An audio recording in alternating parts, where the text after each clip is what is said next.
And we're live. Okay, Welcome, everybody. yes, good evening, everyone. Welcome to Community Board 2, Queens Community Board 2 Transportation Committee meeting. My name is Riley Owens. I am the chair. New and chair. The new chair is my first meeting, so thank you very much. It is my honor to serve, and I'm very happy to be here with you all. So I still have my training wheels on, so please correct me as needed. I'm gonna follow the agenda, I believe. We are also live on YouTube for everybody. It's not knowledge, and this way everybody knows that we are live, as well as we are recording this for our meeting. So I'm Debbie Markel Kleinert. I'm the district manager for Community Board 2. This is my assistant, Mary Ann Barada. Thank you. Thank you, Riley. Great. So first thing is public comment by community members. We have some, yeah? Yes. Can you have everybody stand? Yeah, of Sorry. course. My name is Warren Davis. I'm a Community Board 2 member. I sit on the Health and Human Services Committee and City Services Committee. Today I'm in my capacity as a Blissville resident and civic leader within the Blissville community. If you allow me to express myself and be a little long-winded, I'm going to kind of set things up to express some of my concerns going on in my neighborhood. So within 2017, 2018, there were a number of drag races that were happening along Review Avenue, mostly on the weekend. Myself, other board members like Thomas Matusis and other residents expressed concern of the drag races up and down Review, and then we asked the DOT and the committee and the community board to help us mitigate that situation, because we thought, and at that time and still do, that it would be an accident that would lead to someone's death. Lo and behold, that summer, someone actually died. So prior to that, no one listened to us, no one heard us. It was pushed from one department to another. Community Board 2 did all that they could, but unfortunately, and excuse for the choice of words that I'm using today, and the way in which I express myself today is one of frustration. It took a death for DOT and the city to do things on Review to mitigate and stop the traffic of drag racing on Review, which unfortunately caused the death. Which compounded that, at the time, Councilmember Van Bramer was on television and expressed that the neighborhood in which that accident happened was not Blissville, but was Sunnyside. So for us, it kind of, at least to myself, my interpretation that it was a straight disrespect, that you would acknowledge other parts of the community, but when it came to Blissville and its troubles, it meant nothing. And it took the death of someone in order for something to be positively happening. So I'm going to fast forward to now to 2018. As you are aware, there are a couple of shelters in our neighborhood. One houses over 300 people. Well, two of them house over 300 people. So our neighborhood doubled in size. So that meant more foot traffic, more people in the neighborhood. That included elderly, people with disabilities, children, mothers, along with the rest of us. And here we go again. We are bringing to the DOT, Community Board 2, Tom himself, Blissville community, has expressed that there are a number of troubles again in Blissville. One will be Star between Van Dam and Greenpoint Avenue.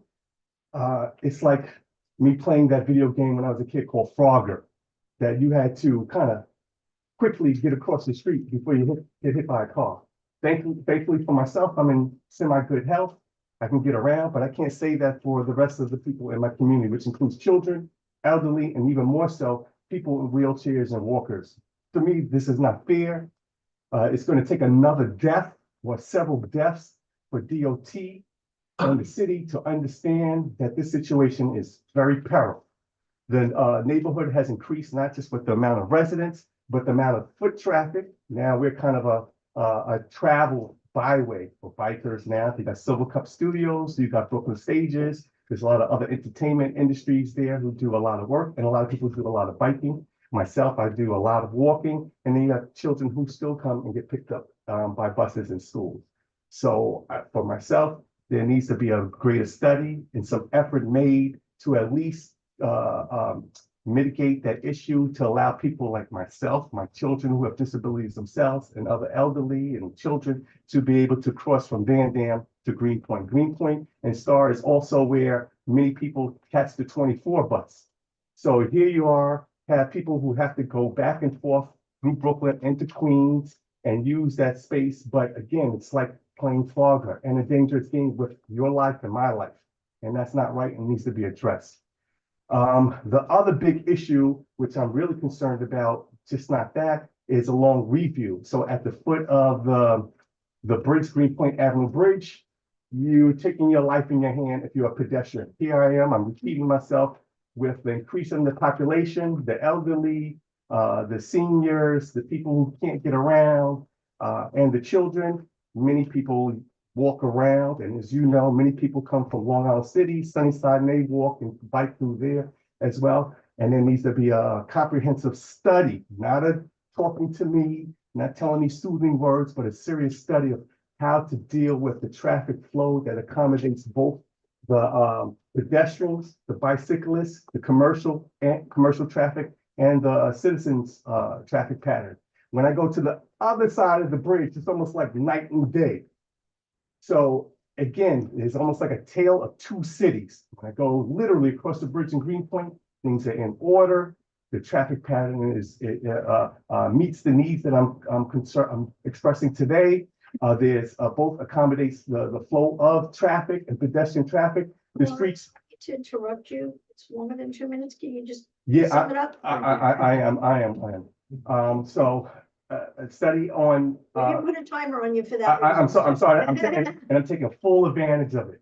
I'm taking full advantage of it. So the study on review in Greenpoint and the foot of that Greenpoint Avenue Bridge, the Star Avenue between Van Dam and Greenpoint, we need bulb outs and other measures to slow traffic down and allow pedestrians to travel. And I want to say the positive side with DOT is that they're making an effort to build pedestrian rampways.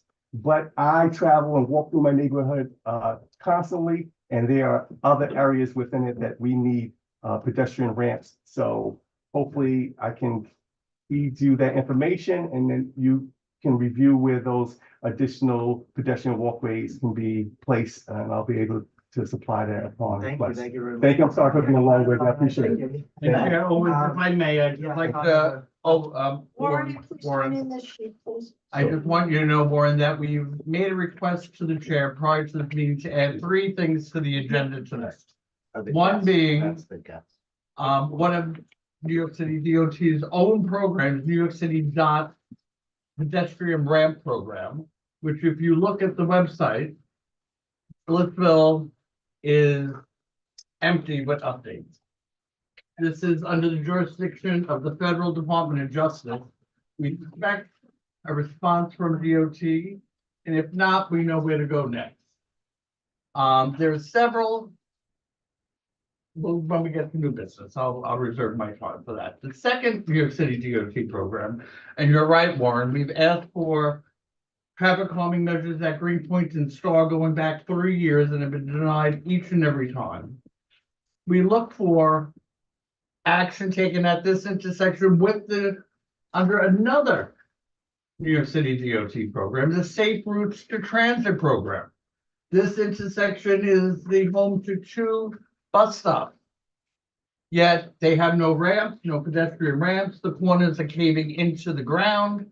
We want action from DOT. And the last item that we asked to put on the agenda was the 2024 DOT street plan. I'm dismayed to see what tier all Community Board 2 made, especially Blissville, being in tier 3. In 2026, they need to come into compliance with a law, DOT, and the law is Intro 1164, which requires equity in infrastructure. They have to have a plan in place for underserved areas. if this is an indication of how DOT identifies the Blissville community being in tier 3, not needing infrastructure, I have a real problem with that. Thank you, Chair. Thank you very much, Tom. Thank you, Warren. Thank you. Blissville is always on our minds and we will focus on it a lot. I don't know why we wouldn't have any infrastructure changes there. That is a messy area and it is a dangerous area. So we'll continue to push in this DOT. Thank you, Tom. Thank you. All right. Thank you, Chair. Other. Steve Bodson has a hand up.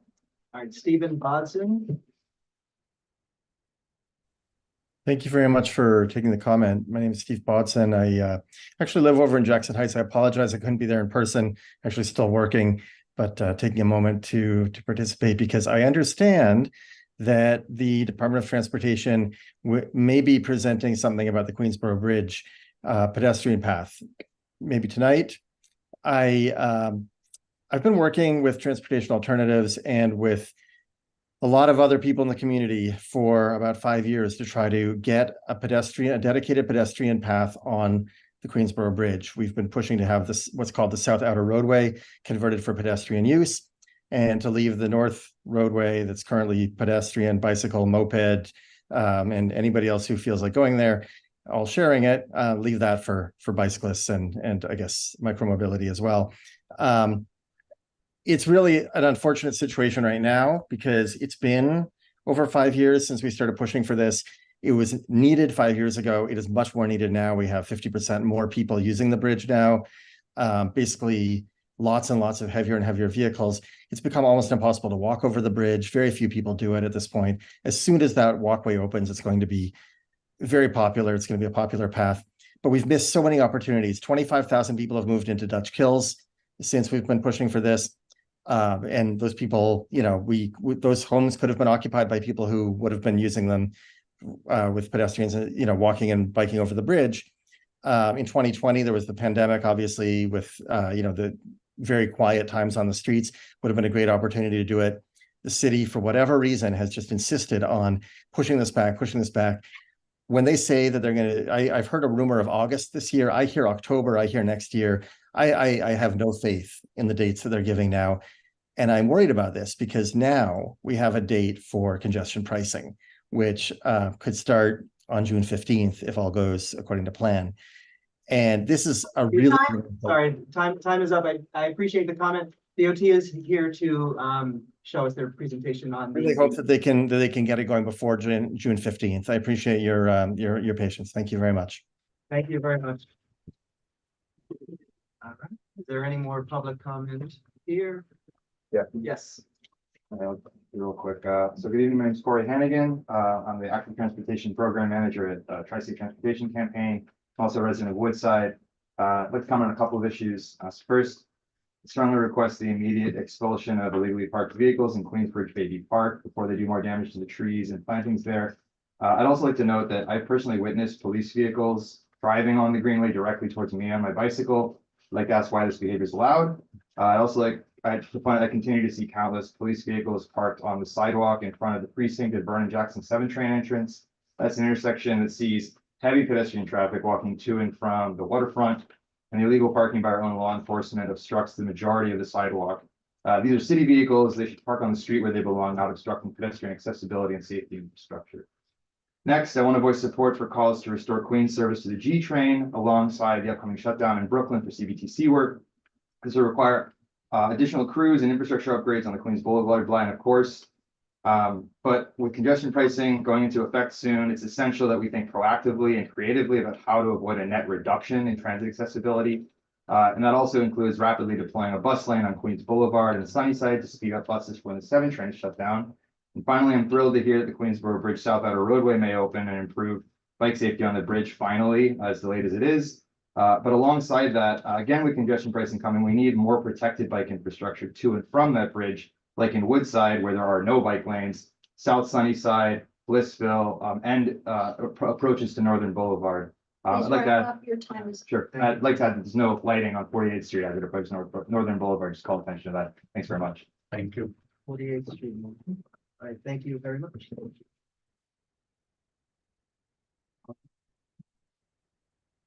Hello, Max Johnson. I'm resident of Woodside, live on 50th Street. right down the block. It's come to my attention recently that with the modifications made to the roadway, providing for protection for bikers and other cyclists, the fire department located on 51st Street, ladder, I think it's engine 325. You'll forgive me if I don't remember the ladder. They're having a hard time making proper turns, and it's some based on from the positioning of some of the bollards and the other impediments, like trucks being parked out front of Key Food there on Skillman Avenue. So it's delaying the response times in some cases, and the fire department is not allowed to talk to the press. They're not allowed to talk to anybody basically about this.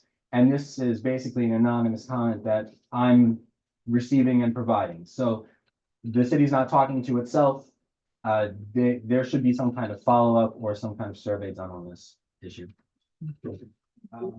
Thank you. You're talking specifically about Skillman, that corner there? It includes that turn from 51st Street onto, 51st Street onto Skillman, but it is not limited to that. And they wouldn't go into, the person who I spoke to would not go into further detail, or didn't elaborate much further, but it's an issue. Yeah, so it's caused, actually delays in response times and serious, under serious conditions where there was somebody whose life was in danger. Sure. I think in the past when this has come up, we've talked to FDNY about it and they've done studies, and this was a big thing discussed. If there's a new incidents where it's happened, we definitely would like to see those. If it's whether illegal car parking or the infrastructure itself, I think that can be changed. Thank you. Any other public comment? Is Stephen Bodson raised hand again? Or I think I'm just gonna take it down. All right. Stephen, please unraise your hand. Thank you. okay? Is the 108 police No. prison here? What's up with that? Next, yeah. If I can just say, these two issues are super important. And when I saw it on the agenda, I wanted to really discuss it because people have mentioned sidewalk parking. I live near this, 58th and Tyler. There's a big police depot. I'm not sure exactly what it is there. There are always cars double parked, like sometimes triple parked. And this illegal license plate, it's out of hand. I did see something, the MTA did confiscate some, but I was driving along and I don't remember if I was in Manhattan, Queens or Queens where I was. A car, the license plate was attached, but upside down. I have pictures of it. So I feel like, why can't I give it to the police? They know their address, they know, if congestion pricing is going up, they can't even handle the rabid stop laws now. What's gonna happen? And it's like, why don't I just put up, it's really getting to the point where like, why are we even trying to follow the law? And their absence here is really disappointing. Thank Yeah. you, Seth. We appreciate it and agree with you. I want to mention, can you send me a picture of that and the location? Unfortunately, I don't You and O2, remember, And we'll I don't- send it over. I don't remember the location, but I Okay. definitely have the pictures. So. But we need the location Yeah, to get again- enforcement. So if you see it Yeah. again, But they should be able to enforce it because like, I'm a car owner, my registration, or this person should be able to be fined without a location. Yeah. It's like, this is a clear violation of the law. What more evidence do you need? aren't there geotags on your pictures? Yeah, I'm looking at me. I'll have to see like where I was that day, but I don't remember necessarily. Like, Yeah, thank you. We note the absence of the 108 from these meetings. We would like to talk. All right, next is in presentation from the MTA on the G line. CBTC. Megan, welcome. I believe I gave you host privileges, so you have them, so please share. And Anatole, our chair of our community board, is on here and he is aware. Okay. I Hi, want to Axel. acknowledge that I'm also joined by my colleague Hannah. Hi, From how are you? Construction and Development. Please make sure you sign out guest sheet. I did. Thank you so Thank much. you, I appreciate that. For those who I haven't met before, my name is Megan Molina. I'm Assistant Director of Government and Community Relations for New York City Transit. So I'm gonna go ahead and share my Put screen. your screen on and then share your screen. You should be good to go.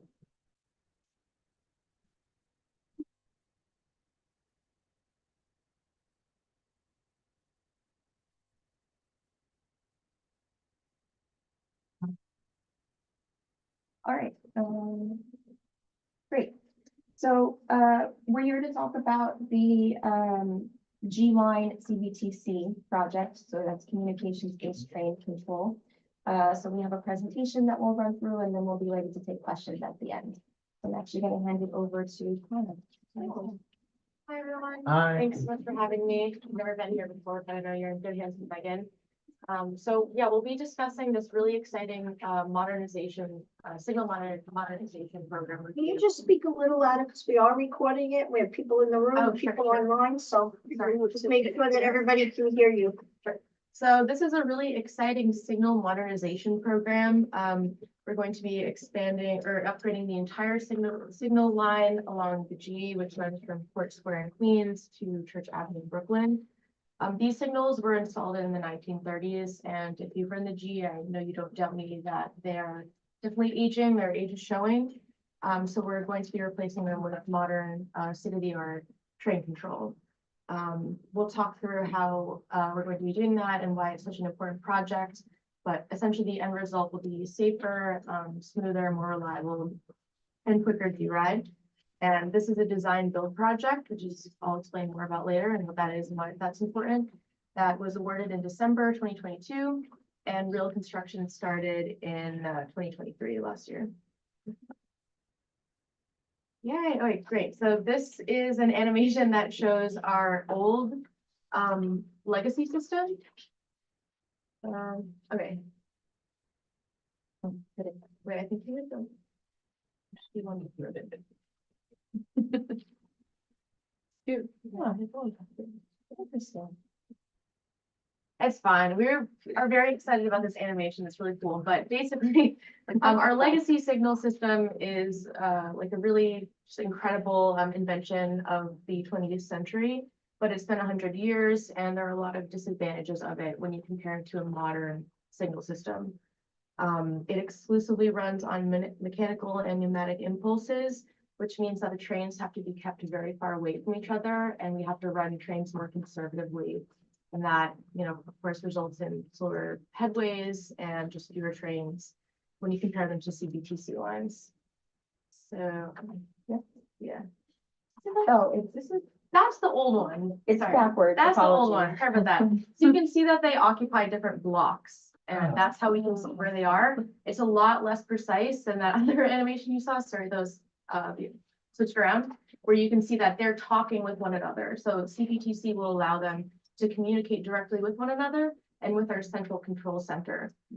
So yeah, you can skip the next one. Thank you. Sorry. Cool. So there are a lot of customer benefits to this project.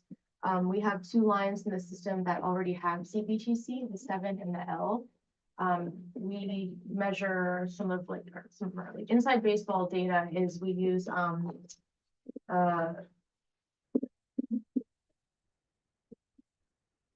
on-time performance data that just basically shows that the 7 line saw up to a 15% increase in speed with CBTC. That's something that we're expecting with the G as well.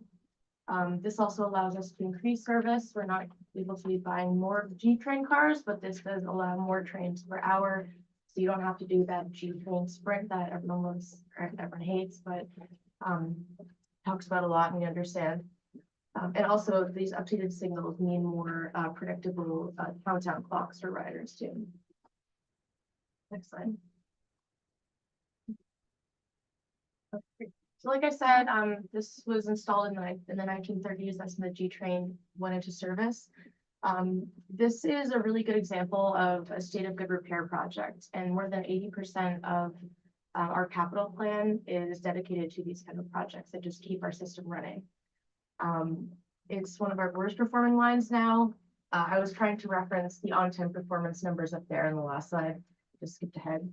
The G is 82%, our system-wide average is 85%, and that very small percentage actually does mean a lot to us, and it kind of represents the quality of service we're able to provide, and the L and the 7 are north of 90%, which is a huge increase. Great. So modernizing our signals is more than infrastructure. We're actually also modernizing how we do contracts, our contracting process. And if you've seen any MTA CMD presentation, we always talk about better, faster, cheaper. So design build is what I referenced earlier. This is our very first design build signal modernization program. And design build has been very effective contracting tool we've been using and all sorts of other projects, also ADA. We just finished like our last elevator and our first design build ADA package with Metropolitan Warmer. That was yesterday. It was really exciting. So it allows us to reduce the amount of equipment. We get the same performance benefits and rely less on the physical equipment installed in the track. So that means that our maintenance is a lot cheaper and much easier to do. And design build is an improvement from design bid build, because we're able to bring the contractor in earlier in the process so they can help with the design, and they have more of a hand earlier on rather than just getting the design handed to them and they go from there. So great. So just a quick scope. The project is upgrading signals again on the entire G train corridor. We're installing the signal equipment, which means we're first putting in the racks where the signal cables will be going. So you might have seen actually some of these racks. They're just like hanging right below the ceiling in the middle of the tracks. And that's where we're going to be hanging the equipment. And while we're here, while we're inconveniencing riders, we always try to maximize the number of benefits and the number of things we're doing as we're in these stations. So we're actually doing a lot of track work at the same time, so we don't have to have large outages like this a few years later. We're replacing 30 miles of track through the entire corridor, and we're also removing, installing, and upgrading switches. These are big knuckle switches. You have to do them all at once. It doesn't make sense to do this work in like weekend geos, and Megan will talk about that in a later slide because it's a very big piece of equipment. You just have to do it all in one time. It's kind of like ripping off the Band-Aid with this. And we're upgrading. These switches again are from the 1930s, so highly due to be replaced. Next slide. Great. And just a quick overview on customer impacts, and we'll go over geos in the next slide. But the entire project is slated to be complete August 2025.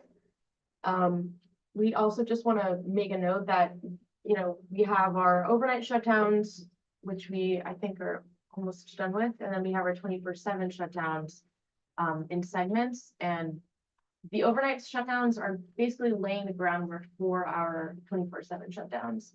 But this doesn't mean that there's like not going to be any other weekend shutdowns in the future. This is, we just want to make sure that that expectation is clear. Great.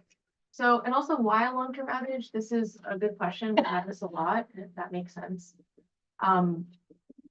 We really minimize the videos Outage. so we can see the chart. I don't know who has I don't the. have control over that. I can't see. or just move it on the left Just side that- or something, or maybe. If you just click No, the little I bar. can't. We're recording. We have to be able to have this. You little- can move spots. The leftmost icon there. Left one. Nope. Yeah. Get the hub. Yeah. Hit down. Yes. Thank you. So the reason that we cannot do this in weekend outages is because we're doing work physically on the tracks. And during the track work and CPTC, we're actually also rearranging the geometry of the track. So if we were theoretically to break this down into weekend focus, this would actually increase the length of the project. It wouldn't be like a 1-for-1 hour per hour to stretch it out into weekends. It would take a lot longer. And we would have to be running service during the week on like bare bone track. So the 24/7 shutdowns are just really, really mandatory here. It would also probably add upwards of like tens of millions of dollars just when you stretch out the project for several more months. Stuff adds up. And like I said, we're upgrading the switches, not just in bits and pieces, but all at once. And of course, to run, service safely, we have our workers on the track, so we can't be running service during this time.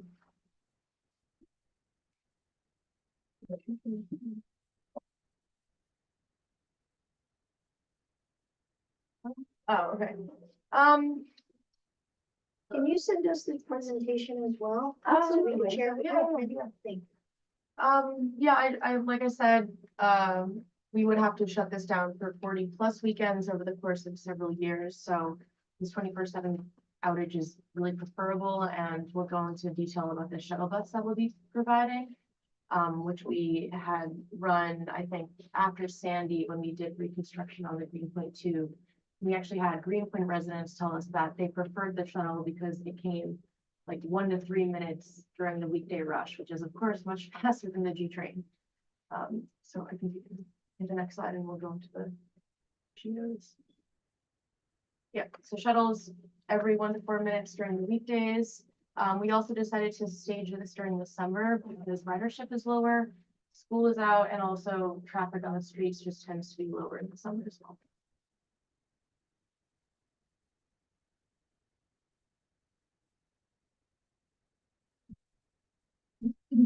Should be moving. There we go. Yeah, okay. All right. Great, so I'll hand it over to Megan. Thank you, Kana. So now we can talk a little bit about our planned service changes. As Kana mentioned, that we've been sort of planning for the continuous outages that are going to begin in the summer. And so with that, we've been working with overnight shutdowns, which we recently completed a phase of that from December 2023 to February 2024. And that involved no service between Fort Square Station and Bedford Nostrand Avenues. So that was completed as of February 9th. So that's great that we're progressing. So moving on to another overnight shutdown that we recently completed as of March 8th. This with impacts felt more so in Brooklyn, and then taking us over to our next planned overnight shutdown, which will be from April to June of 2024. Again, impacts more so felt in Brooklyn because the normal G service will be ongoing between Fort Square and the Bourbon Street Station. But I'll just leave this up for a moment for folks to take a look at. Like Debbie, I will share this with you so you can also share this with the rest of the committee members. But for any of our planned service changes, this information will be communicated to you, and any sort of digital assets that we get to will also be shared so that you can push that out to all of the members. And then again, another overnight shutdown planned for March to April, which started March 11th. But this one again still has normal service, normal G service operating between Fort Square and Bedford Nostrand.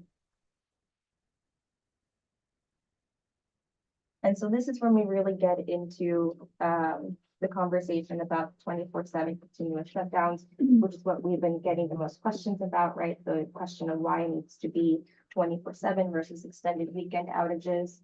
And it's because of all of the efficiencies that Kana was explaining. So right now we have this planned to begin June 28th, and that'll take us through July 5th. And what this means is that there will be no G service between Fort Square Station and Greenpoint Avenue.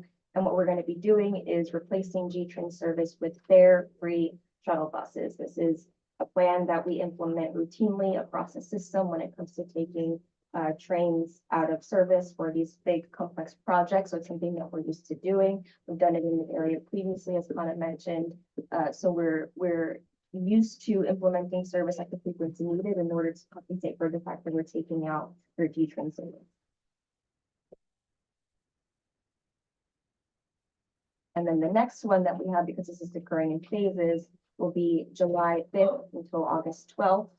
And again, no Fort Square, no G service between Fort Square and Bedford Nostrand. And then it will also involve our use of the fare-free shuttle buses. And those dates are like 95% set in stone.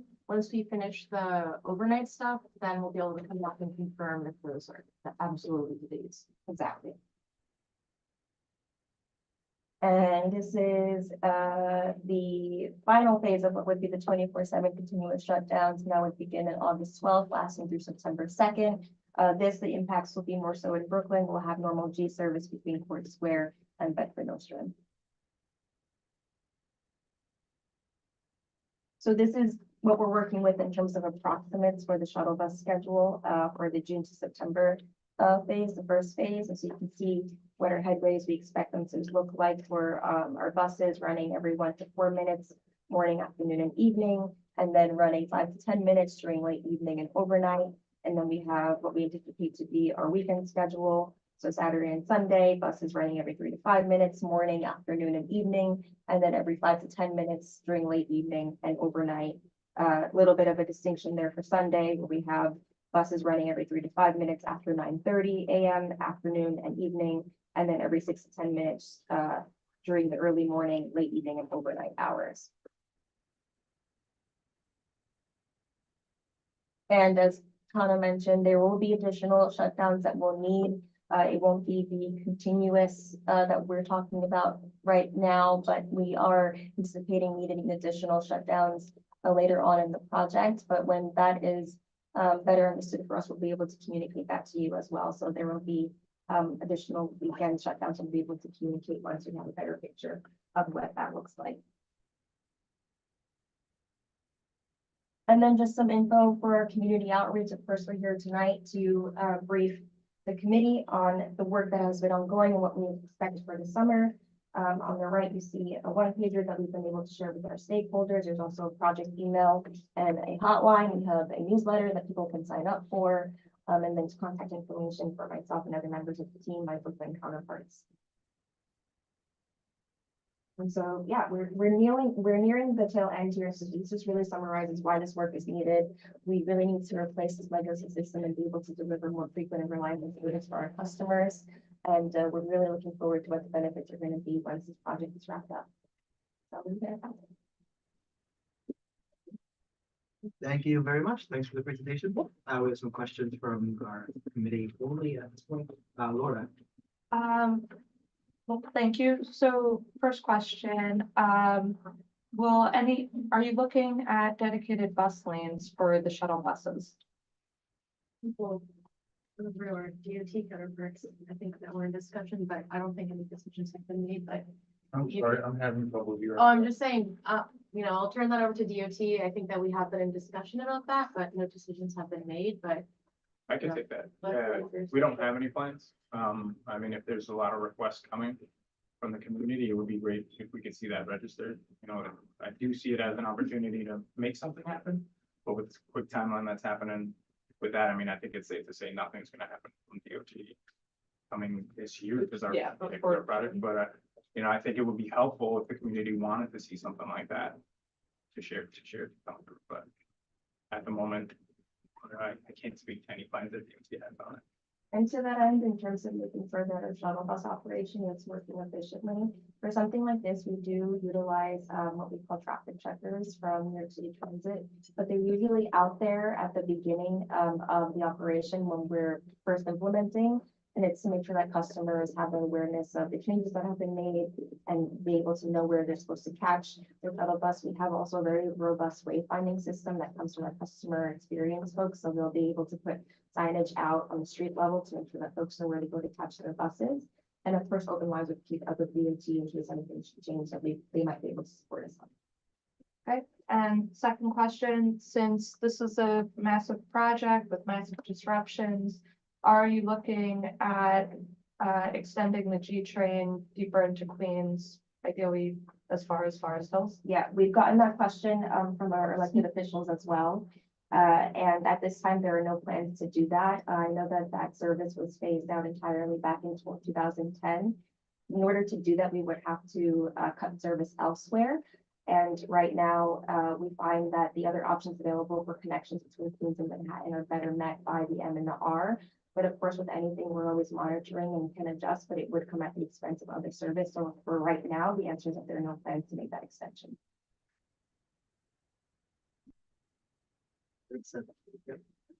So first of all, I want to say that it looks like for here, for this major disruption, you do have good communication, like email and hotline.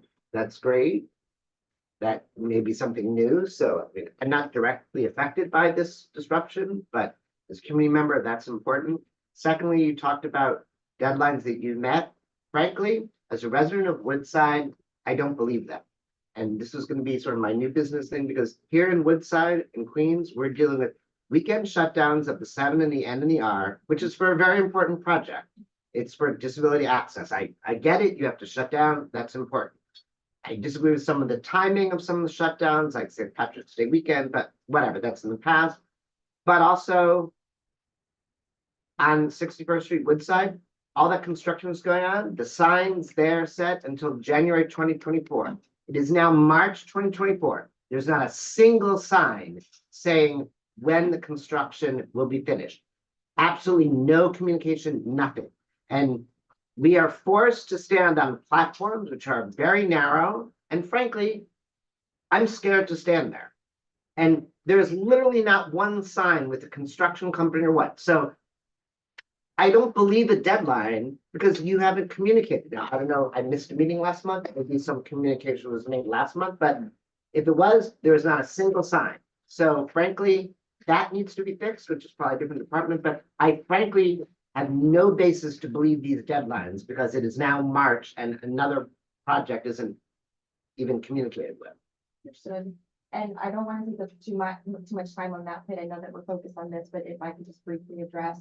We did update our stakeholders. I've included the elected officials and the community board when it comes to the overall delays for the flushing line improvement work, which includes 61st Street and Woodside. I recently noticed myself when I was at the station that there is a signage indicating where we are on that current timeline. So I've already flagged that for our team so that can be updated because there is nothing there. Yeah, I mean, it's like There is not nothing even there. I includes the understand. construction Right. company, which is probably like legit not legal. And so I've already raised that so that we can correct that. There is an updated timeline that we have shared with all of our stakeholders for the work overall. The 61st Street Woodside station has been facing extensive delays. Has been facing delays because of extensive steel repair and replacement work that was uncovered after we actually started there. So there's a particular reason for it. But I will make sure that your concern is noted and taken back to our teams who are working on site. Thank you. I understand that delays can happen. It's old, you things, but there's communication, like there should be signs in the station. And also like, why is when I look at, what's the 7 status, it'll tell me like if a person was hit by a train immediately, but why is there not something right on the MK website here or click here for update of this project? Because you need to communicate better online and in the station. Okay, I don't want to take up more time. Thank you. Patty? I noticed that you had, my voice, I noticed that you had, you could click on the QR code and go on the website. And I think I saw, because it's far away for me to tell, that you were going to send a lot of the communication to elected officials. Did you have that on there? We send it to elected officials and community boards. I want to know if you have any non-electronic communication to the neighborhoods that are in effect.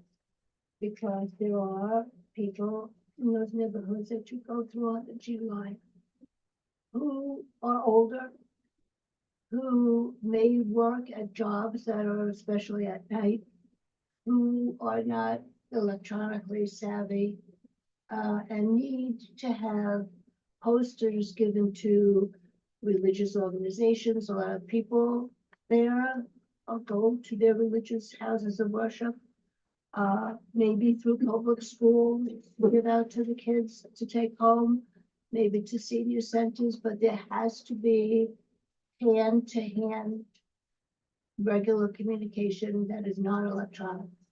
So on various projects, we do have teams that go out and flyer.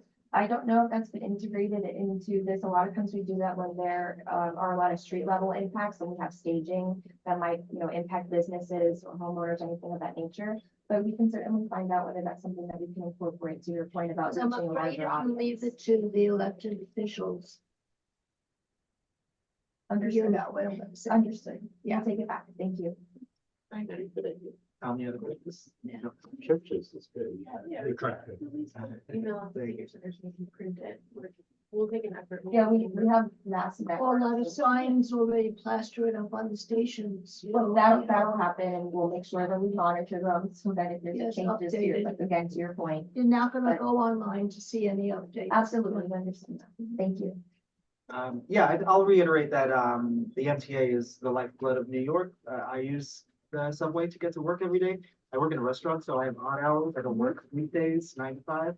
And it's very, very difficult when trains are not consistent, when the schedule is not consistent, and when signage is not consistent. Every day I leave my house and I have to check the train times to see if my train is actually running that day.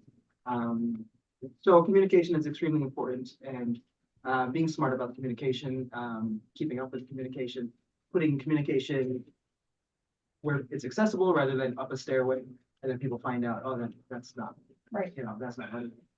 And then when things change, the MTA is a very, very big organization with a lot of New Yorkers' money. So we rely on it and we expect a lot from it. This looks great. Thank you. I'd say the other major question is what Laura brought up, the shuttle buses going. Hey, do you remember the name of that guy? What's that? Excuse me, can I just ask you to take that down so I can see? I believe that we have someone with their hand up and I want to be able to recognize them. So yes, closing this down. How do I open it? Because I have to be able to see it. There you go. Hi, Maury. Did you have a question, Maury? Hi, yeah, no, first I just want to say, I love what the MTA does in terms of offering, transportation around the city, all the boroughs. I've lived and worked in cities in different places around the world, and nobody has a 24-hour no zone subway system, especially not in the of large of a city as ours. So I applaud you every day in what you do. I'm so grateful that we have such a great resource in the subway and the buses and the mass transit in the city. I want to echo some of the statements that have been said, especially when we have this G train work at the same time we're having other work with, the 7 train and what's going on with the work with the accessibility of the station at Queensboro Plaza. Those issues, it just confounds everything. Actually, over the weekend, I took the Q39 bus over to the other end of Queens, and I couldn't get back home. There was a line of us waiting and no Q39s came. On the way over, the bus that was supposed to come didn't come. And then like 15 minutes later, another bus came.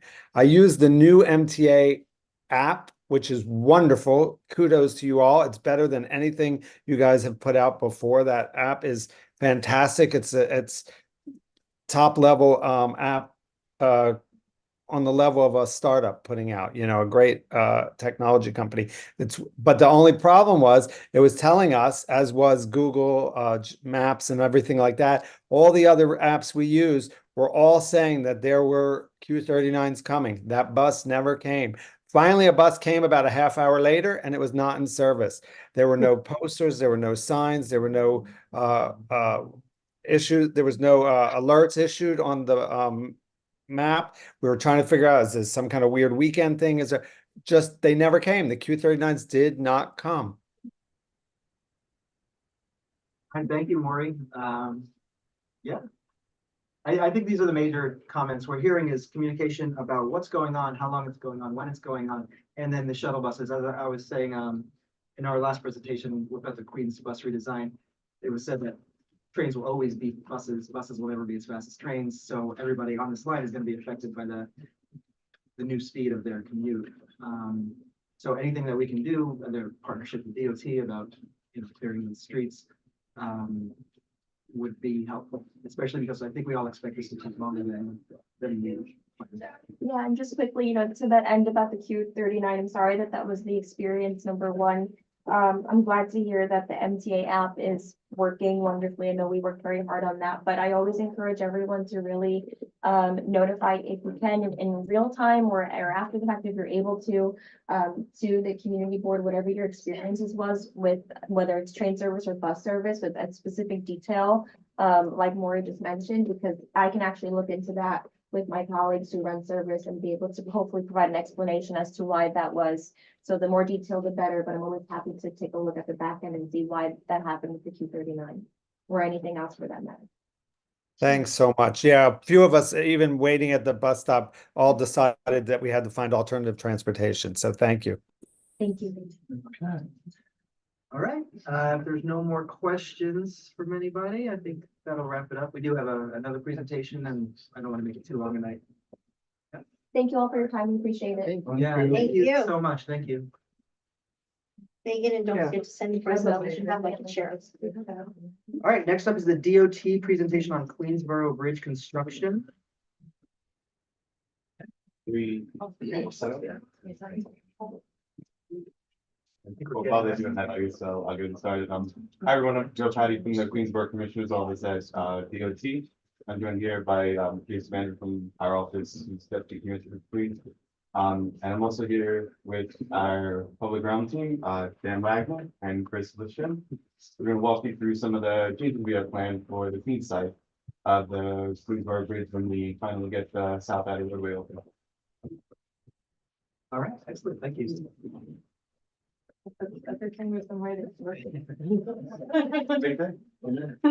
I guarantee I'm waiting longer for that. We do. Guaranteed. Steve was wrong, actually. The campaign launched in 2017. It's been a while. The South Outer Road. Yeah. But to be fair, we started asking for the South Outer Roadway to be done until Earlier. 2011. Yes. Yeah, right.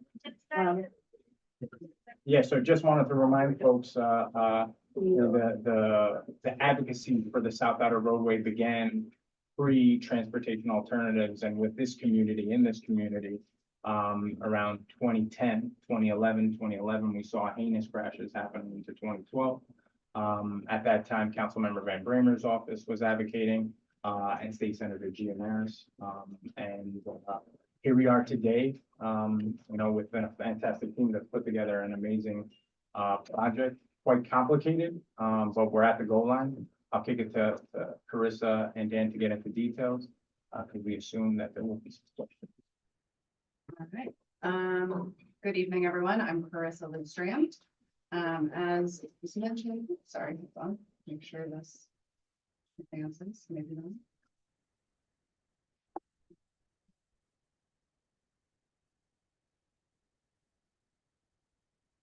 Okay, there we go. Just a little bit of a delay. Okay.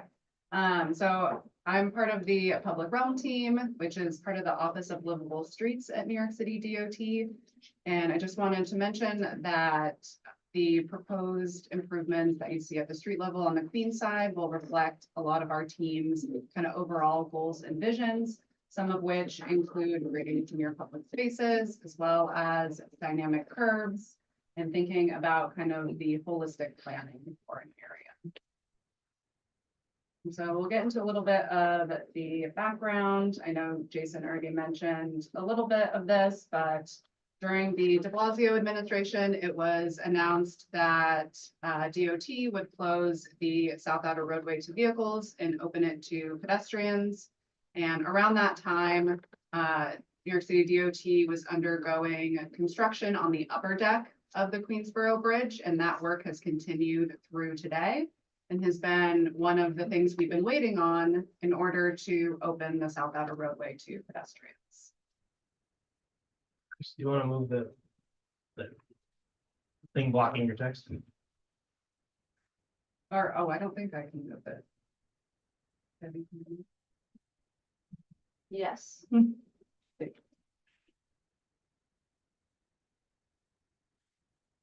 Great. So the street level improvements that we're wanting to make as part of the South Outer Roadway opening to pedestrians, we have a few goals that we want to encompass. So some of that is creating a pedestrian network that is accessible, safe, and convenient. Also, we want to take a look at the bike network although we're not relocating where bikes will access the bridge, we are wanting to consider the existing network and any enhancements that can be made. And then we also want to maintain local access for vehicles that are trying to access businesses, residences, or any city facilities within the area. And so really why we're here today is because the North Outer Roadway is over capacity. It's the only New York City DOT East River Bridge that is shared between bikes and pedestrians. And as you can see in the chart on the bottom left, the Queensboro Bridge has the second highest bike volume of those New York City DOT East River bridges, with about 7,000 bikes traveling over the bridge daily. We also have about 2,800 people that walk over the bridge daily. And to be quite honest, that number might be higher if the conditions felt more comfortable to walk over. And so the South Outer Roadway currently is one travel lane, mostly for passenger vehicles. It does have a height restriction, and it takes those vehicles from Manhattan to Queens. It's also been closed overnight as part of that upper deck construction that our bridges team has been undergoing. So now we'll jump into kind of the existing conditions of the Queens side of the bridge. So to kind of orient you to the visual that you're seeing here, this is kind of a complex area to look at from like a plan view. So in kind of the top right is Queens Plaza North, and then on the bottom section is Queens Plaza South. And then on the right-hand side, you have 27th Street, and you can see the crosswalks there in the visual. So first that we want to start talking about is kind of the pedestrian access in this area. So the top left star shows the current access to the North Outer Roadway, and then the lower star is the new access point, which is closer to Queens Plaza South. I think someone was noting earlier in conversations that there has been like a lot of development in this area, and so we want to be thinking about creating those safe, accessible connections for pedestrians across this bridge access. So kind of taking a more detailed look at what's going on here. We have a few photos on the left that show where the South Outer Roadway currently comes out. And then that there's no crossing from Queens Plaza South at Crescent Street to Queens Plaza North at Crescent Street. The closest crossing is currently 27th Street. And if you're a pedestrian trying to cross there, if you're waiting for the walk signal, you might be able to make it all the way across. But if you don't make it to, if you're at Queens Plaza North and you're trying to cross over and you didn't get there right when the light turned, you might end up on one of the medians. So that's something just to be considered as we move on in our design. And so again, we're not relocating where bikes will enter the North Outer Roadway, but we do want to be thinking about the kind of overall bike network and any enhancements that can be made. There is currently access along the Greenway to the North Outer Roadway, as well as the Crescent Street bike lanes. And again, we're not relocating the bike access point, just the pedestrian access point for the bridge. And then taking a look at kind of the existing vehicle conditions here, we do have vehicles currently coming off the South Outer Roadway, and you can go to a number of destinations in Queens, but a lot of those destinations can also be reached using the lower roadway, as you can see indicated in the blue for here. You can travel to Queens Boulevard or Northern Boulevard, as well as Jackson Avenue, and currently you can also access I-495 from various routes. All right, so let's get into the proposed conditions. Before we jump into the proposal, I want to talk a little bit about DOT's in-house toolkit. So one thing that's really great is that New York City DOT can do construction projects using concrete materials. So in the upper left, you'll see an example of a project that we've done before. This is really great because it can speed up kind of where we're able to make those concrete improvements if it's feasible to do in-house. Whereas a capital project can take multiple years. And this can be a kind of quicker approach. A few other things to mention, we're able to do various sign changes, whether that's through curb regulations or traffic regulations, also signal installations, as well as various painted materials and markings that you'll see on the bottom right. So I want to start talking about the improvements that we're wanting to make on the Queen side. This will involve a lot of concrete materials. As I was mentioning, we do think we can build a lot of this in-house with our own construction crews, which we think will, speed up the timeline as opposed to a capital project. And so what you're seeing here is an existing photo on the top left of where the South Outer Roadway comes out. And then with the South Outer Roadway closed, we want to build a concrete landing space for this entrance to the bridge. And then we also, the kind of large ramps that you see here are to facilitate the marathon route, because we do acknowledge that that still goes through this area every year. And then we're also wanting to install a new traffic signal. So there's currently the traffic signal heading towards the lower roadway. And we want to connect to that signal across to this intersection at the lower roadway. We also are looking into building a concrete median tip underneath of the MTA elevated structure with a sidewalk connecting to 27th Street. Which I show you kind of on the plan view to get the overall grasp of what we're looking at. Again, you see the landing over here, if you can see my cursor, with the new signal that connects to the current signalized intersection at the lower roadway. And then connecting over to where kind of the North Outer Roadway is currently at Queens Plaza North.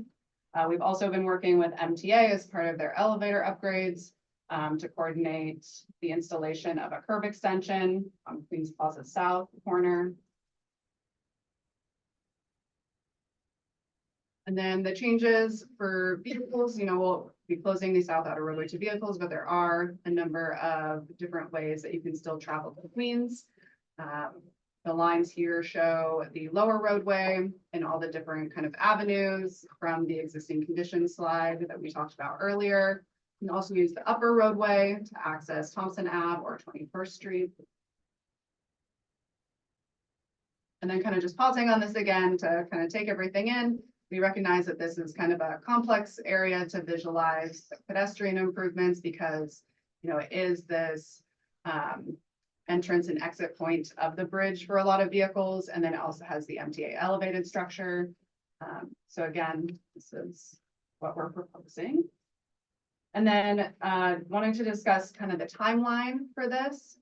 So this, again, coordinates with the upper deck construction that's been ongoing. We're anticipating that the South Outer Roadway can open to pedestrians in late summer of 2024. But we do want to be thinking about some of the improvements that we can start making at the street level before that happens.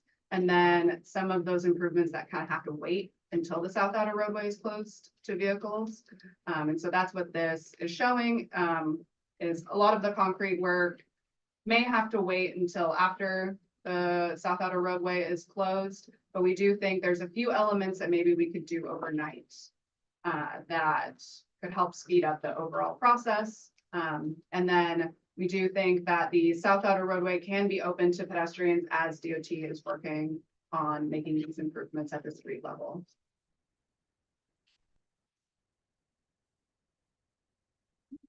The presentation as well. Yeah. Thank you.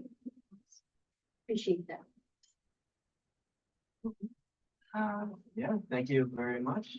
We're very excited. Yeah, we've been fun for that. We've been waiting a long time.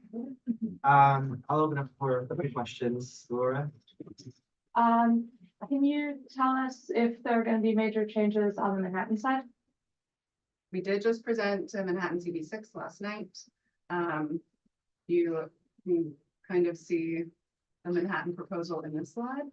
And I actually do have, if you do want to see some of them in hindsight, I do have that in the appendix, but really we are looking at making a lot of improvements on that side as well. Unfortunately, not much is constructible in concrete materials, so it will be a lot of different like painted elements, like shared space and painted pedestrian extensions, and then additional crossings and signal timing changes.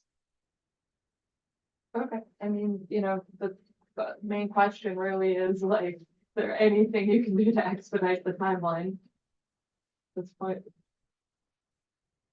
I don't know if you want. Yeah, I can take that. I mean, I think from what we've shown here and, with the experts that we have on board, not only the bridge team, but also the team that we have here, we feel very confident that we can hit the late summer 2024. Now, I think we just want to be open and honest about the other connectors that are happening here and the reality of the world that we live in.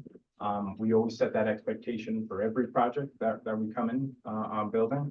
And so, but, from where we've come to where we're at right now, that's something that we're confident in hitting at the moment. I mean, is there going to be, any mitigation for the period between June 15th when congestion pricing starts and this opens? We really need some relief, during that window because the North Outer Roadway will not be able to take the influx. Yeah, I think the coming of congestion pricing is going to actually make a lot of this even better for all of us. But I think, those two seem to be on two different timelines. Dan, you want to? Yeah, the question of like, is there anything you can do to speed this up? Actually, what this slide is trying to convey is that we are trying to speed it up.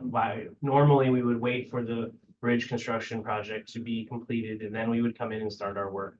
But instead, we're going to be out there working while the bridge construction is still going, so that way we can get some stuff done ahead of time.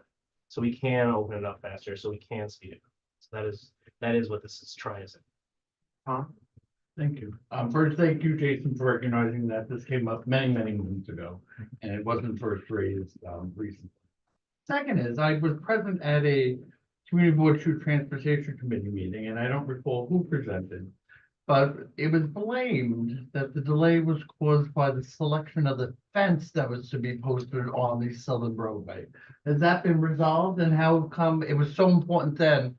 I don't see any discussion on it here. Yeah, so for anything to happen for pedestrians on both roadways, right, we need to have a fencing installed. I think that's just, for safety purposes. It's important to state that the item for the fence was entered into the contract. I think there was some confusion about that, maybe in that meeting. There was some confusion at a recent meeting about how that was entered onto the contract. I think folks think that happened late and that it was an add-on, and it's not. It's something that we heard initially from the beginning. And so that's actually enveloped into all these points here. And it's something that's going to happen when the South Outer Road. Thank you. Okay. I have 3 or 4 questions. Are pedestrians and bikes going to be on north and south outer roadways? Or is there pedestrians on one and bikes on the other? Correct. Yeah. Which the is last one. So the North Outer Roadway, which is the current shared use path, that's just going to be bikes only. And then we're opening the South Outer Roadway for pedestrians. I got the completely opposite view from looking at that, because it seemed to me that the bikes were coming off on the southern end off the bridge. I did not see that at all. Maybe I can't see it from here. Was there ever any thought? I find it horrendous that pedestrians are crossing 27th Street on the same level as cars and whatever else. Was there ever any thought of having a walkover instead of being on level? I mean, the MTA is doing the elevator thing there. I mean, I don't know if we could start another, but it would be a lot safer for people to be able to walk over instead. I mean, they have it over highways. Right, so we're currently, right now, there is a structure above the space we're talking about, so you would have to either go through that structure, or currently, presuming there's no construction in the way, currently you can literally walk over using the MTA. Using The MTA subway station, subway. right? I don't think you have to go through fare control to get through, do you? I think you can use it. I don't know, I want to take the subway. So it's already there, kind of.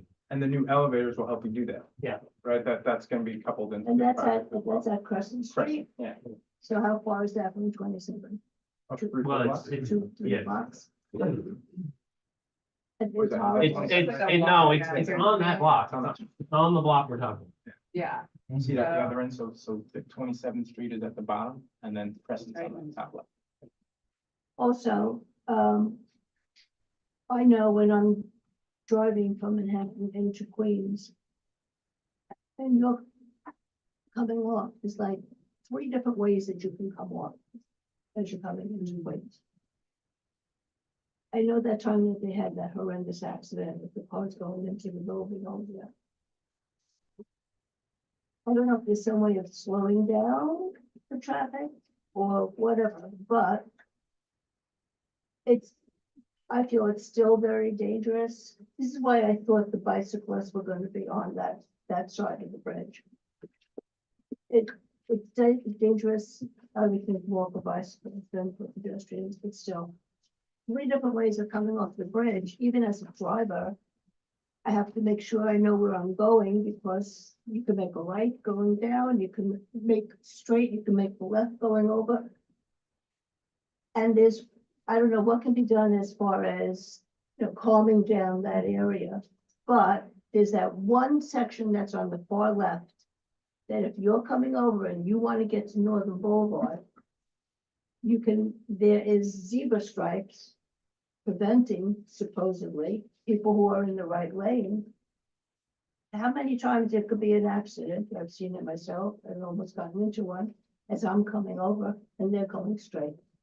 I don't know if they could be stanchions or whatever, but it's just a suggestion. And do you know when the completion of the upper level is scheduled?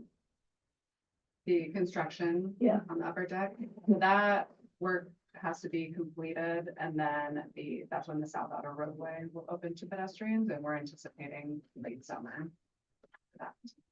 For that too also? Okay. And just because the slide's shown, and I just kind of want to talk a little bit through, because I know what you're talking about when you're coming down the bridge, entering into Queens, the 3 ways. This project actually calms the entrance into the borough, right? It kills one of those 3 areas, right? It was the most dangerous one, the one that kind of spoke to the crashes that were happening, crashing into the businesses. The one that went further out into the plaza. Yeah. So now that, if you take a look at it right here, right, there's a lot of concrete. It says South Outer Roadway, and then a lot of that gray is all concrete that's going to be added, right? And that's a new pedestrian space to get folks from that south side walk over into that South Outer Roadway. So it's a traffic calming project, street and safety improvement project for the entry of the borough. So That's the kind of- pedestrian side of the bridge. Yeah, but for vehicular wise too, in addition to the ped improvements that are being put in, those are also gonna count vehicles as they come into the borough. Right, because we are looking at signalizing this, and so vehicles will be forced to stop back here. If you can see kind of where the cursor is. See that, so they're kind of a little A bit further. stop down there. signal for the cars to come down, coming off the bridge. We have stop signals currently. Yeah, there's gonna be a little further back. Red green light. Yeah, but you're all the way, Right, and let people stop before they get into the Crest Plaza, Yeah. instead of flying, walk the momentum they have on the bridge. I mean, you have to go further down. Correct, before you yes. get to red So we're light. going further west, right? We're going further into Crescent. We're adding a new pedestrian crossing there with the additional concrete. And we're stopping vehicles in advance of that new ped crossing. And all the way back Is that up the gonna be a line. backup on the bridge? I mean, our teams have analyzed this, and we don't feel that there's gonna be a backup, but also remember, right? We're probably gonna see a lot less vehicles coming onto that bridge and off of that bridge once congestion pricing comes. Yeah, but they're coming into Queens, so it's probably, They gotta come out too, though, right? You gotta go in, you gotta come out as well, right? So there are a lot of less people coming in and a lot of less people coming out. maybe. One That's thing that all, we that's all, see, that's all. one thing we see near bridges and tunnels and crossings is traffic in the crosswalks. It just gets very, very congested. They go right as the crosswalk. There's no penalty for that. That really gets practiced. So will this be a mess? have you guys looked at the study that, like, how many cars are gonna stop before that crosswalk, before the signal changes? I want people on the north side to feel safe crossing Queens Boulevard to get onto the pedestrian roadway. It should be safe, comfortable, and pleasant, you know, this is the crossing into Queens. It's part of our traffic model that we've studied that to try and create the proper signal timing so it doesn't happen. So we are anticipating that it will not happen. If it does, we will continue to monitor and tinker with the timing so that way we can reduce it or eliminate it completely if possible. Okay, is there currently a plan to change the timing? Because it is a long wait for the signal to change. Any Or- timing wouldn't, well, are you talking about for cars or pedestrians? As a bicyclist, waiting for the signals to change, in Queens Plaza can take, 45 seconds or so, which is. I don't expect. People will cross. I don't expect that timing to change very much. I mean, you were asking about like vehicles backing up into the crosswalks here. That we can tinker with a little bit, but further down where the bikes cross Queens Plaza, where you're talking about at Jackson, going through that, that timing is very, very, I don't know how to say it, like, it was a precious, very specific. It's a complicated. Yeah, it's very complicated. And also, like, it's a living, breathing thing, right? The congestion pricing is something that we're gonna continue analyzing. If vehicle counts are very low, that's an opportunity to change signal time. We change signal time a lot down here. Oh, yeah. A lot, yeah, and you guys probably don't know this, but we get a lot of requests from the board, we get a lot of requests from Alex Partnership on it and other stakeholders in that area, so it's a constant tweak. Laura? Yeah, I mean, obviously, most important thing is just getting the lane open to walking, but question, is there any room in the new, I guess, Triangle Plaza to add seating? It is a long walk on a hot day. On the Queen side, like in Yeah. one of the concrete spaces. We haven't evaluated for seating, but that is something we. I'll just probably say it'll be difficult to get those runners through. That's pretty hot, yeah. That'll be. Well, Sitting there- could be Don't want to Right, take away right, from the says group, there- though. That's something that folks. For the want. max. As an ex-marathon runner, is there removable seating? I mean, Yeah. removable what's here? I don't know. Yeah, because if somebody's coming off and they're like really tired from a long walk, like, there's beautiful seating on the Manhattan side and Honey Locust Park. We'll work on this with the team on, and identifying street furniture in that area. We'll hit you up, and we can have that conversation. So. Sorry. Okay, so I know about the timing of the lights, because you have coming off Northern Boulevard also. I mean, if you're coming from, which is actually Queens Boulevard, you're coming in, is Northern, all coming at the same time, 3 lanes trying to get into 2, or maybe 1. And then you're gonna have bicyclists coming also from Northern?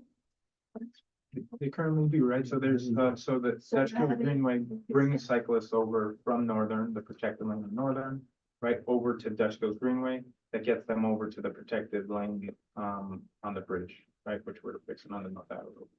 Right, and then once we open the South Outer Roadway, those bikes will have dedicated access to that base. So we've actually done a lot of work over the last several years, pandemic, Northern Boulevard, protected bike lane with the improvements that we made to the Dutch Kills Greenway, which is just east of here.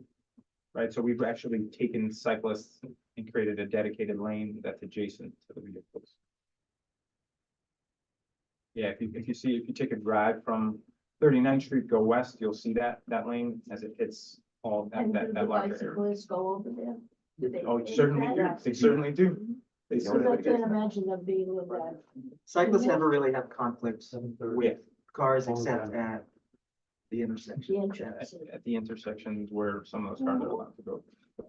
But, onto Queens Plaza North, where we do see some conflicts, but those bikes are going into the dedicated lane within Dutch Kill Green, which was a larger capital project. Can I just, 2010. can I just ask a question? Switch the topic for a quick moment. You know, the millstones and where you're going, whose responsibility is it to clean that? Parks. Or DSNY. It's filthy, Yeah, we'll let them know. really filthy. Is that Everybody the always lets growing them know. concrete plants? It's the. Yeah. You'll see. I like Just wanted to mention it for the record. We'll take that back to them because it's a question. Thank, and it's really filthy over there. Yeah. It's amazing as a driver, when you look at them, they look nice, but when you look sideways, it's really. With the South Outer Roadway itself, will that see any new paving? Will that see any improvements? South Outer Roadway is in really good shape. I had the unique privilege of biking across it while we were working on this plans, and I was very impressed. I was like, I don't think we need to change the actual asphalt or anything like that. It's in great shape. Yeah, and thank you. Is there fencing between the South Outer Roadway and the vehicle lanes? Will there be a chance of somebody getting into the vehicle lanes from there? It'll be the exact same condition that exists today on the North Outer. That same level of separation.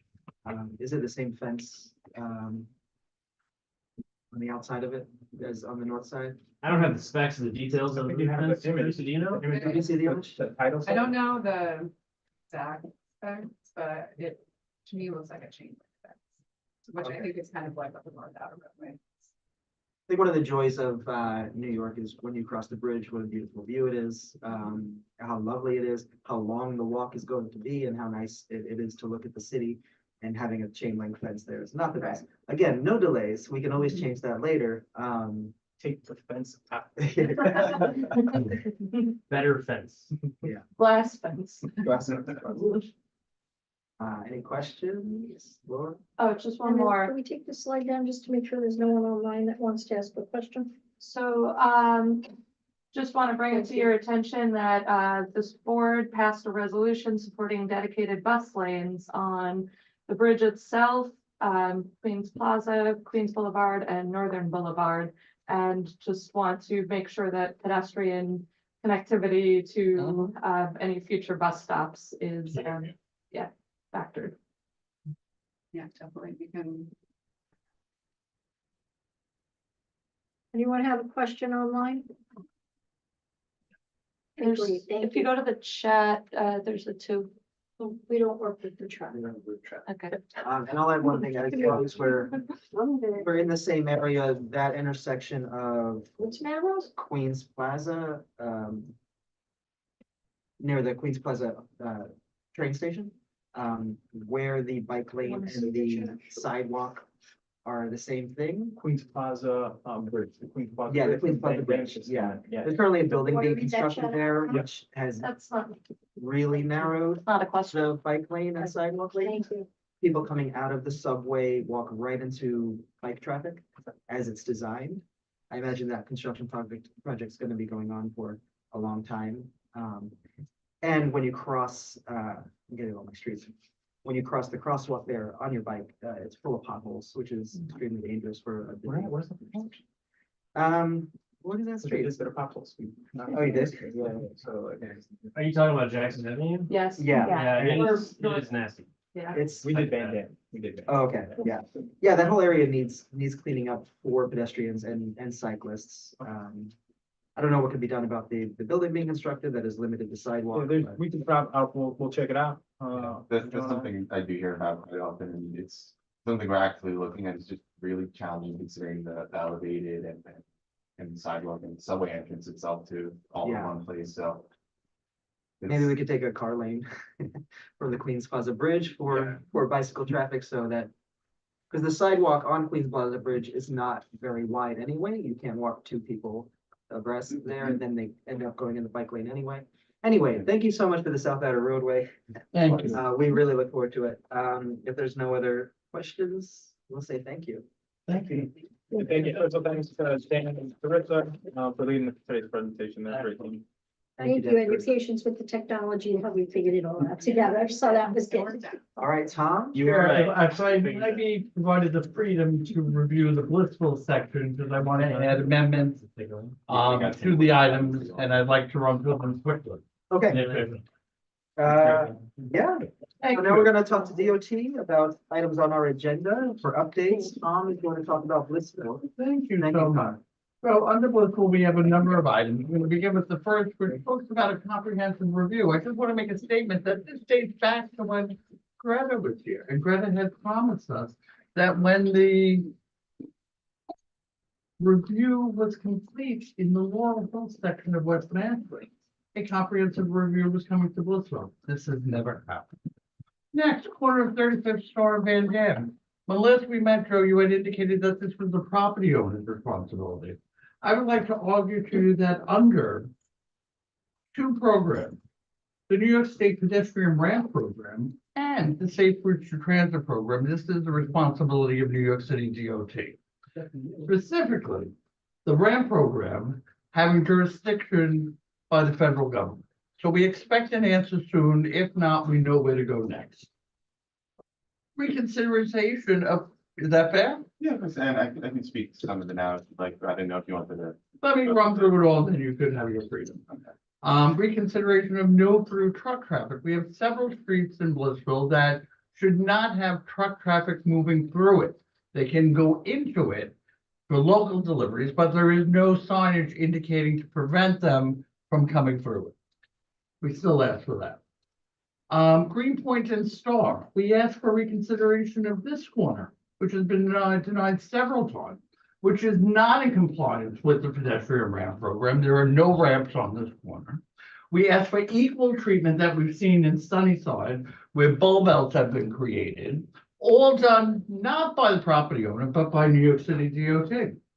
It's also not in compliance with its own program, the Safe Routes to Transit Program. Your own program, state should be paying attention to this. The 12-lane intersection we heard from Warren today, that is not in compliance with the pedestrian ramp program under federal jurisdiction. What are we doing here, Joe? And finally, have you spoken to Green Asphalt? Do you have the rights under the New York State Charter, rules, whatever, to use a vendor that is in violation of the law? Wherever you like to start, Joe. Yeah, good. So, starting with the corner of 35th Star and Van Dam, so that is an intersection that I did flag for, our public realm team and the PedRamp group as well, that you see what can be done there, and they are going to actively look at this intersection as well as Van Dam as a whole, because they let me know that several intersections along Van Dam that they'd like to look at in the future. So that's something that's, we're definitely going to be keeping a close eye on. We should have Dan's working on it. Yeah. I tried. Yeah, Dan and Chris, they are part of the. They don't like the difficult parts. Yeah. Let them know we're not happy in Blissville. Yeah, they deal specifically with pedestrian projects, so that is something we're gonna be actively talking with them. Laura has a question. Yeah, question. Do you have any updates on the Blissville Greenway? Yeah, as we get through, as we're starting to introduce all of our projects for the year, I think we'll start to hear more about, some potential projects. I would say or that we missed an opportunity with the Greenway. We ended at the head of the creek. We failed to connect it to the Kosciuszko. That whole Greenway that goes across the north of Queens. And then we left out an important connection. It just ended at the mouth of the creek. We could have just extended it and connected it to the Kosciuszko.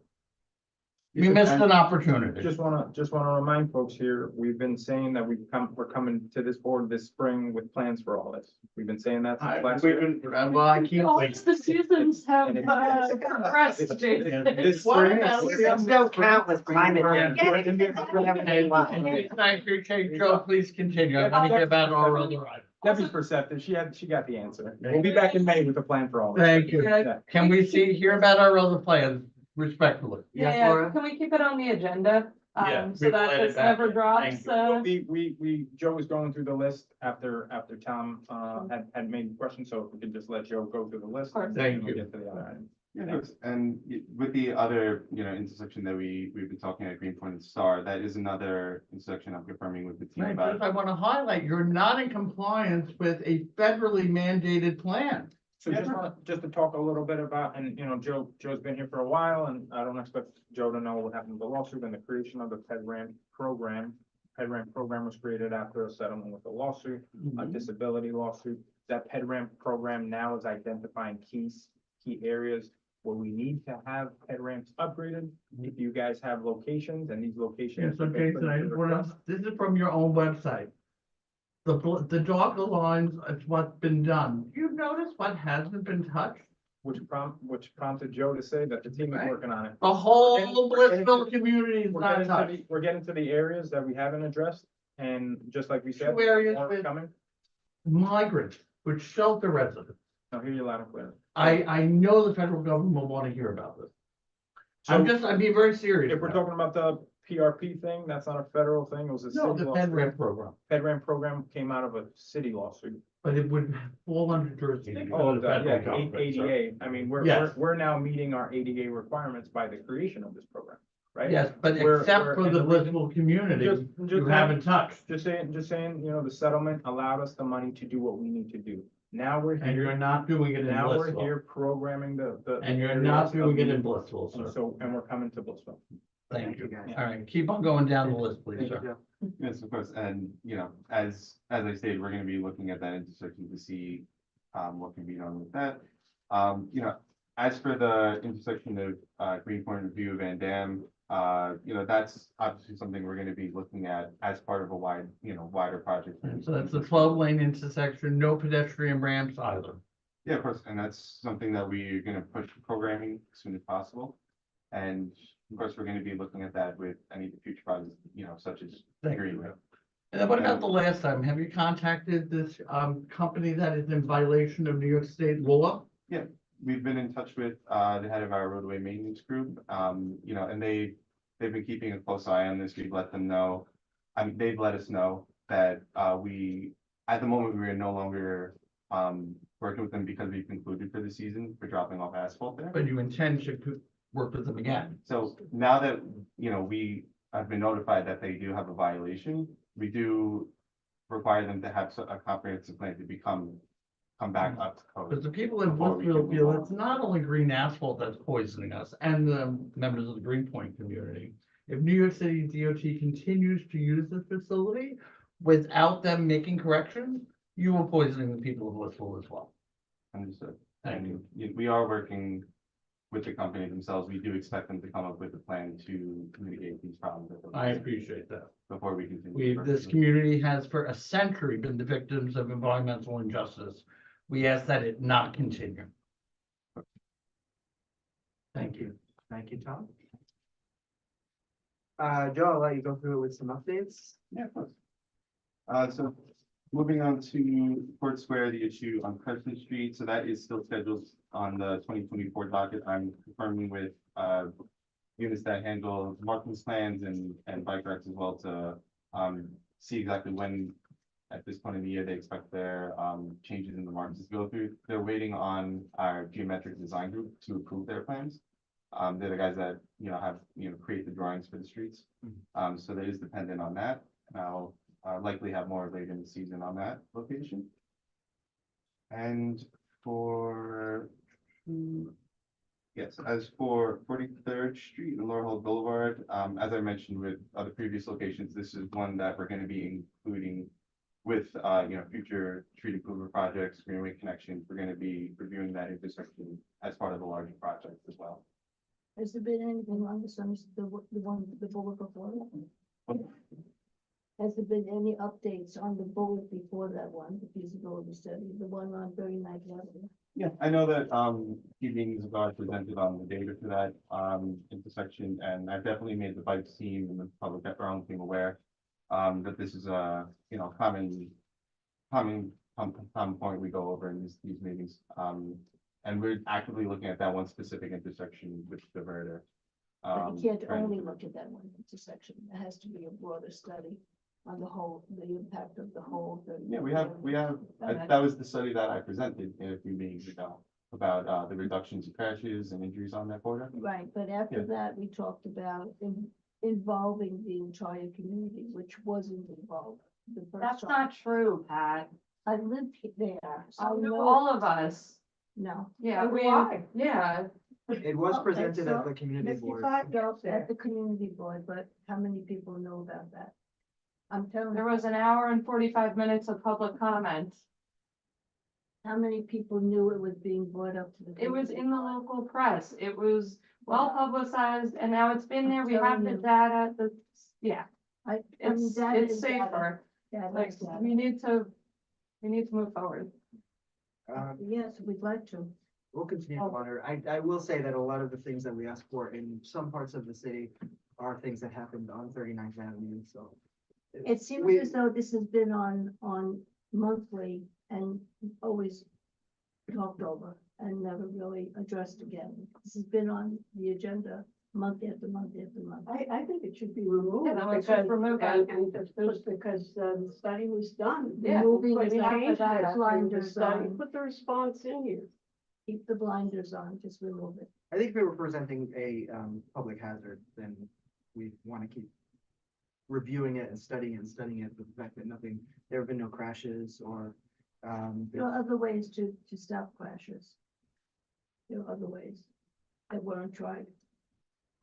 If you have proposals, like, I mean, we've kind of run this one through the ringer. I just do want to say from I a. think it was more the conversation of looking at 50th Street and No, I recall there being a Change if I conversation remember. about the diagonal thing.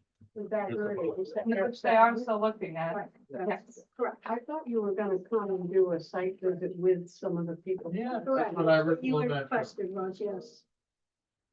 Well, that's something we can still, talk about, so. Yeah, always open to talking about stuff, but more to come this spring. Yeah. We're gonna have a busy CD2 season, just like. Yeah, very much. Repping. My concern is always communication. Understood. I'll just, for 5 seconds, as a new resident to Woodside back in 2017, this whole thing was happening. I didn't really have an opinion, I didn't know what was going on, but all I could say was, it did seem like there was a lot of anger based on lack of communication, so I don't really know what went happen, it wasn't. Well, it's nice to know I'm not the only one. I'm not speaking for or against the I know, I proposal, know. but I think definitely it seemed like many people didn't know what was coming, and I'm not saying that that was anybody's fault. Some people can be blissful, to make it seem too fun, blissfully unaware of no matter how many signs and things you put up. So I would only add that my feelings are tremendous envy and jealousy that the haves continue to get. in signs like ours. And Blissville, as my grandma would say, gets clean. I think you need the Yiddish word that's bupkis. Yeah. A serious note, I think we did learn something from the communication of that. I think it was a special time. It was the pandemic. It had gone from an open street on 39th Avenue to what it is now, which is something that the public had been asking for a long time, traffic calming and safety. And I will not say it's simply for bikes, it's for everybody. I think we learned communication from that, and that's why we constantly ask for all these projects to be communicated to the public. And we're on a time frame. Jody, you can continue. Understood. Next one I want to speak on is the active request on 60th Street and 37 for intersection control there. That's the case is still active, being studied more when that study wraps up. As for the next items from Long Island City, the quality of life signage for the Norwood Park annual, we discussed having a letter sent for that case. So we just needed that to move forward with. Can I make a comment about or ask a question about the Long Island City? Sure, Maury, go ahead. Yeah, I just wanted to, this is the thing I keep bringing up periodically, that's on Queens Plaza South near the subway station and that giant wood building. This is where I know Nicole had talked about it and some other folks that because there's this kind of side roadway and then the main roadway and there's Jason, you remember what I'm talking about, right? I got you. Yeah, so because I know there was talk about how can we explore a more creative way to, if we can't use signs or whatever, electric signs or signals, is there a way that we can make it less dangerous for pedestrians that aren't aware that they're not looking at the right walk sign? I think, and this happened before I went on paternity leave, so I got to triple check, Maury. I know what you're talking about because I pressed on it after we had spoken about it in the fall or something like that. Our signals team told me, I believe, that we were adding another PED signal, so an additional PED signal after the slip lane or just to cross people at the slip lane, and it would be timed with the other PED signals. Oh, that would be great. On Queens Plaza North. So I'm just gonna take a note here. I'm just gonna do some research. I know that we kind of had an answer for this because LICP, what's up, Charles? also had to ask into that too. So I'm gonna do some background work. I'll email you and the teaching chair. I'll email Debbie as well on it. Thanks, everybody. Thank you, Mark. Thank you. So the next item I wanted to go to is the plan conversion, the one-way conversion to 31st Place between 47th Avenue and 48th Avenue. I've already notified the board early back in March that implementation is planned for April 18th. And that's all the local stakeholders have been notified, police, fire, sanitation. That is all the updates I have for me. When you say police, fire, sanitation, how do you notify the community? Through the community board, and we also But I mean- flyer when we do Okay, one-way flyer, conversions. that, I mean, Yeah. I think that's Yeah. key. That's an addition that our team does. No other team really does that. We've been doing that since. I mean, what do you mean by your team? Queen's team. Oh, okay. Yeah, No, yeah, I We're think, not required to do Oh, that, okay. actually. Well, I think We that is do that something- as a result of this I conversation. think that's something that should be, We give everybody who's on the block a flyer. Every car is flyered, every home is flyered. So, and we can't get into the building because nobody's allowed them. You know, we do something with them, but And this you is know, a there's never. industrial area. Yeah, and there's Yeah, never okay. really a perfect way to do it, but think you know, I think we're always looking. some of the for things we're talking about, resistance flyering. Press is important, but for a small and- thing, when you can, flyering is. Yeah, I think, just to talk about history, we learned a big lesson here, well, when this board had Maspeth about a one-way conversion. That was what is it, pre-census, this board actually used to have more of Maspeth, and that was a one-way conversion. That DOT didn't do great on notifying, and after that, we changed the process as a result of conversations here. So the more we talk about doing better with communications, it does improve our operation, so, you know, that's why we attended. I think that's something that we're trying to get better with. But thank you for the feedback, though. All right, Tom? Thank you, Chair. In the interest of time, I wanted to just get on to the agenda a new item. Okay. That I offer up for discussion by this committee, which is the 2024 DOT street plan. And specifically, my concerns as it relates to the lack of projects that appear in that plan for our community board. There were just two.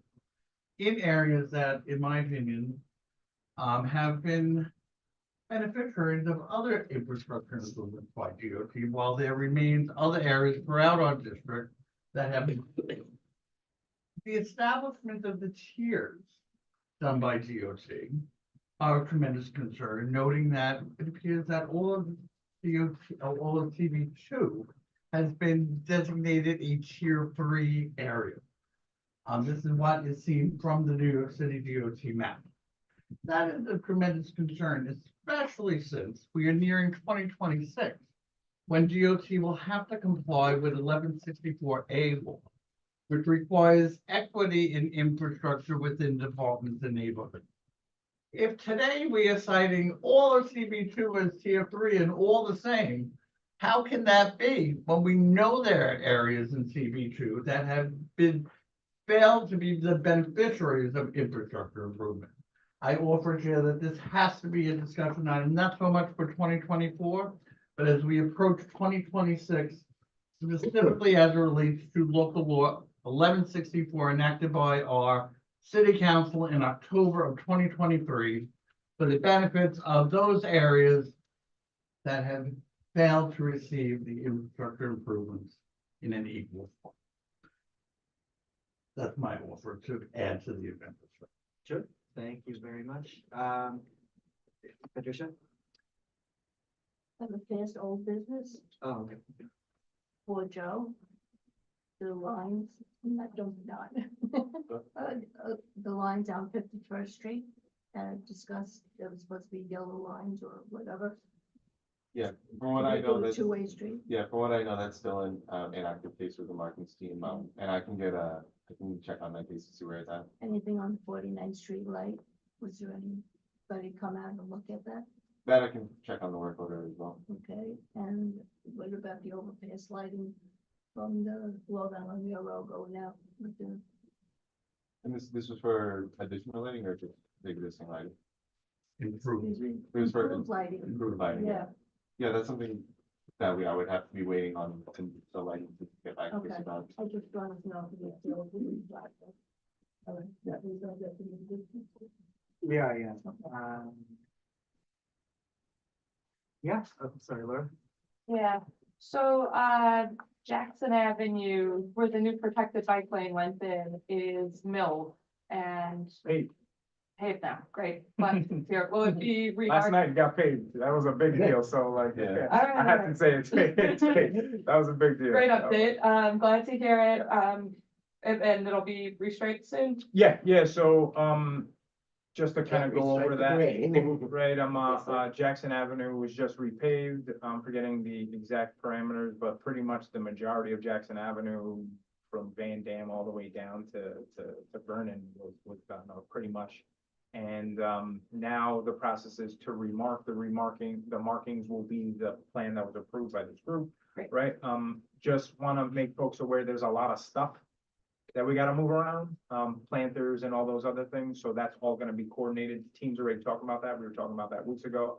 Because it's very complicated on how you mark and put that stuff back, with different people put it back and stuff like that.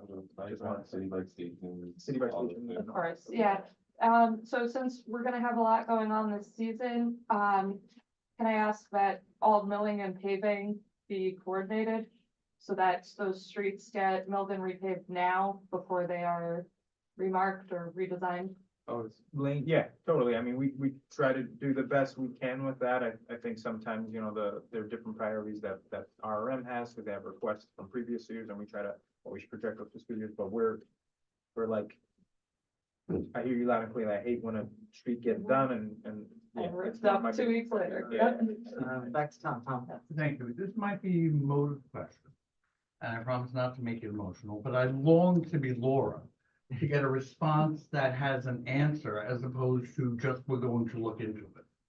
So I want to become Laura one day. Where Laura gets real answers, whereas I get, we're gonna look into it, Tom.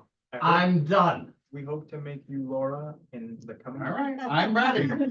Spring, Tom. I just tell you, it's how I feel. It's what I see every time I come here. I'll say this, because we fight with the team to make sure that these things do come to this community. So you're talking to a fellow. Okay. member of the choir here. Please, we, I I know, but you get different answers. That's crazy. I'm Like me with you. differently. I hear you, Tom. I hear you, Tom, and I think, for me personally, because I know where you're coming from, I've known you for a long time. We did a lot of work to make sure that we're coming back to you this spring with a lot of stuff. Okay, thank you, sir. So I hope, and to Mr. Davis's, earlier concerns, we'll talk after this. Wanna make sure that our team is looking into doing additional things that complement what we're doing when it comes to pedestrians. We have, a larger project coming in, but it's an opportunity for us to use an investment to do more. So I want to use that fire that you have. I know what you're talking about, and I apologize for Van Bramer missing, the date for that. City of New York. Yeah, Blissville is an amazing community. It always was. I worked in Van Bramer's office. I knew it as Blissville always. And so I do want to say that we respect Blissville, and this is why we're trying to come. In 2018, they stood in front of us at St. Raphael's making promises, not just to us, but to the shelter residents.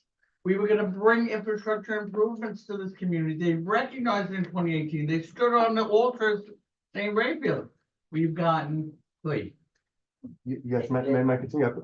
I appreciate you recognizing our voice, but it's been a lot of years coming. And as Tom is saying, correct, as Tom is saying, we've seen other neighborhoods voice their opinions, voice their concerns, and we've seen action. And it makes us think that the concern is because of votes and affluence, and Blissville lacks both.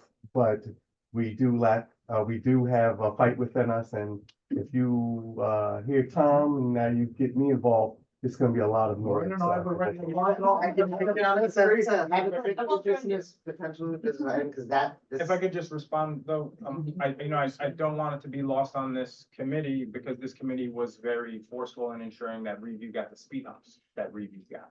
So I know it was probably, in your perspective, too little, too late. but you know, that is something that we haven't done. After the, This can't, this It only happened discussion can after the happen in the last 10 minutes of the meeting. We appreciate it. Okay. Yes, thank you, thank you. I do have to wrap up Yeah, my no, first this is- meeting soon, so I This want is to. really quick, and on that last subject, there's the issue of one community not getting something is very important, but to just try to raise it in the last 10 minutes of the meeting. I that's think when is- you raise new business. Yeah. Right, but it's like. It's a broader issue, and I think it needs a bigger, longer I discussion. applaud you. I asked that motion be made. Dedicate next meeting all to this. So my quick new business items, potentially, what I'd like to, my new business item was what's going on at 61st Street, which we got a partial answer to. I don't go to that subway station every day, I go a few days a week, but I'd like to propose that if there is no sign next month, by next month, there's no signage, that we write a letter to MTA DOT and saying like, What are you doing? what's going on? So I'm giving them time because it seems like they're on it, but Yeah, and it's a discussion I've had with Mary and Debbie as well about Okay, but- the materials that are on the future. there's no sign. A project was supposed to end at the end of March. It is now April. There is no sign. There's not even a sign of a construction project. All communication has been removed. And it's frankly dangerous to be standing on a platform that is half the width. I don't do it. I'm a little guy, some person could push me off easily, and I stand in the stairway, and like, I am all for supporting accessibility and disability, but when a project isn't done 3 months later, and I get, as this person from the MTA said, you discover things when you do a construction project. Delays happen. I get you kind of plan for everything. When that was discovered, the sign should have been put up. It is likely that this project will be now completed due to, this now be completed at the end of April. Communicate. All right, thank you, thank you, thank you. One more round new business? Yeah, I want to talk about some old business, 43rd Avenue Bike Lane, 43rd Avenue Bike Lane in Sunnyside, that beautiful bike lane that is the accompaniment to Skillman. The turn lanes are being used for parking. They're not turn bays that allow the drivers to see bicyclists or pedestrians. There's, the slip lanes kind of. And each intersection is being used for parking, so they're failing as turn lanes, they're also failing for visibility. I think they need to be changed to those right angle bays, whatever those are called. So not to the flip lanes, but, to a more formal slip. lane. No, the issue is more just, that people are parking on the epoxy gravel, and so that we need a capital project to make those concrete. Well, that, but also just the slip lane itself. If you're making a right turn, people are parking in that turn lane to go into a store. Meaning there's no visibility for the cyclist. Turning vehicles have to go around that parked car. Oh, yeah, that's. I ride that every day. Yeah, so Yeah. there are some intersections that aren't protected. That aren't protected. Correct. Can you send us an email correspondence on this, maybe a photo with the condition? Sure. Just because we might have an opportunity to do some things in marked spaces. Where we can put in some items that like secure some of that, but we just want to take a look at it. Okay, all right, new business? Laura? Yeah, I'd like to make a motion to support dedicated bus lanes to accommodate the G-Train shuttle buses. We don't need to prescribe a route per se, so that we don't have to debate the route right now, but just to support there being dedicated bus lanes. Okay. Seconded by Roz. We vote? If there's no discussion or question. I mean, how many? Like, I don't know the routes, like if is everything 2 lanes, so there can be a dedicated bus lane? I mean, I just don't know enough about it. Well, the G-Train in Queens currently begins at Ford Square, and Oh, yeah. CB2 would go to the Pulaski Bridge. So basically, somewhere between Ford Square and the Pulaski Bridge. So theoretically, that could be 21st Street, that could be Jackson Avenue. Would be the most likely candidate. There's only 2 car lanes going to the Pulaski Bridge, right? And then there are a lot of lanes, like the bridge has excess capacity relative to 11th Street and McGinnis. So on the bridge itself is also. We wanna, insert where feasible or study. Attempt this or something that's. Sure. Yeah. Friendly So amendment. friendly accepted. amendment where feasible. Yes. We support I don't dedicated think bus lanes for the shuttle bus of the G train while the G train is shut down for improvement. Perfect. Yes. Okay, Okay. all right, we'll vote. All in favor? We don't have voting, not a discussion. All against? We'll send a letter. All in favor, thank you. I do have to move this along, so to keep that in mind with new business. One Roz, thing. did you have something? No. Oh, okay. Thank you for that. Patricia? When you're on Skillman Avenue, on 43rd Street, because they have 1 lane on the north side that you can't drive on, because that's where they usually have the Saturday, and park is over there. So the cars are squeezed over to the left. So once you pass the park, people want to spread out into their 2 lanes. And then you have the pickup place for food, where the other day, people are going over to that lane and there are double parked cars, and the other day there were 10 mopeds all lined up, ready to, so there's no lane there. There's gonna be some big crash there because people wanna go into their 2 lanes going down to 39th Street. This is at 41st Street in Skillman. I don't know what that place is to pick up food, but there's always double parked cars. It's called, there's like restaurants, but they don't have seating, it's just like take it out. Yeah, but everybody's picking up on the street. It is a busy area, as a cyclist, there's all the mopeds are there near the bike lane. Maybe it could be bike parking instead of a couple parking spots there. Yeah, But it is a congregation area. There's a cars that are double parked there, picking up, so they're taking away the traffic lane. And I know That you guys, actually comes traffic. I wanna, well, thank you guys for having the one always here at these meetings, because no other TC actually does that. They were, I haven't been in like Yeah. 4 months. But I mean, you guys had a recurring cadence of them. Yeah, we and- did. It worked. And There then was they a time- moved- Yeah, and then you They moved, but, moved the police officer that was dedicated, and now they just, got it. I would encourage you to continue trying to advocate to have them here, because a lot of your issues are enforcement issues, We but I do. think. That sounds like another motion. Oh, you don't make that, I mean, you know me, Rosie, I'm always talking. They were good for a time. We'll take a Well- look. I just want to kind of highlight that this is something that's happening throughout Queens and throughout the city. And, you know, some of our tools can't fix this. I know there's some other legislative things that are coming down the pike, and we're looking at some creative ways to help with the pick up and drop off of food with delivery workers. It's something that's very important to our commissioner, Commissioner Rodriguez. So let's just run it through a ringer again, Joe, and take a look, see if there's any other things we can do, potentially, places we can put them on the sidewalk. It is the one trying to get most, yeah. For the floating parking, visibility could be improved around the driveways also. Okay. I'm just gonna bring up something quick.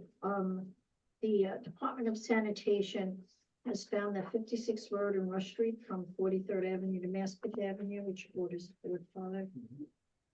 They are looking to install a no standing sign from 9 PM to 6 AM. From the south side stretch. With no parking overnight. This would help sanitation clean using manual hand cleaning, sweeping, and motorized street sweeps. Motorized street sweeper. We don't have to discuss it tonight. I just want to bring it up.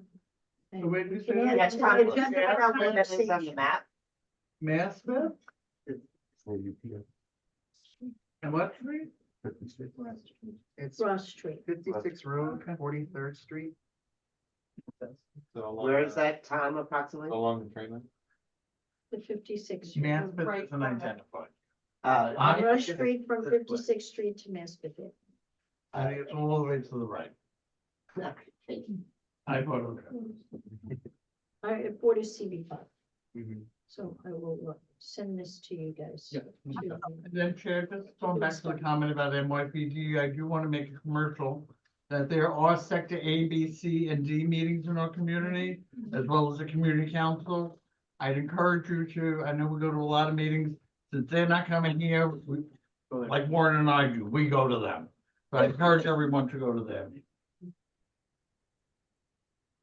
Okay, I think that's everything. I do want to acknowledge, Tom, thank you for bringing up the DOT street plan and our tier within there. I think that is worthy of discussion for Blissville, South Sunnyside, West Woodside. Lots Thank of you. I will say parts my of our district concern have there seen is things, but- what's in the regs. The regs are blaming it on a city council member, that she did not respond to Commissioner Adonis's request, is what the regs are saying, and that's why we don't have projects. That's what the regs are saying. All right, I will read that whole street plan and we'll talk about it some more. That's all our business. Can I just make one comment? Today I hit 8 years at DOT and I just want to thank this board. It's my home board. I started my career here as a reporter with you, Debbie. And now I'm here at DOT working with you guys hand in hand. I used to cover the issues that we were working on. Now I'm working on the issues with you guys.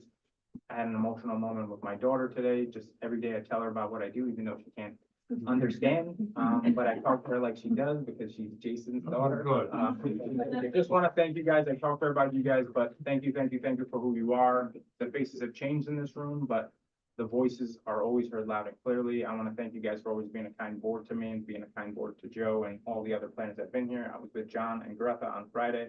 I told them I'd be here today. They thank you guys for helping them with their careers because they moved down to better places as well.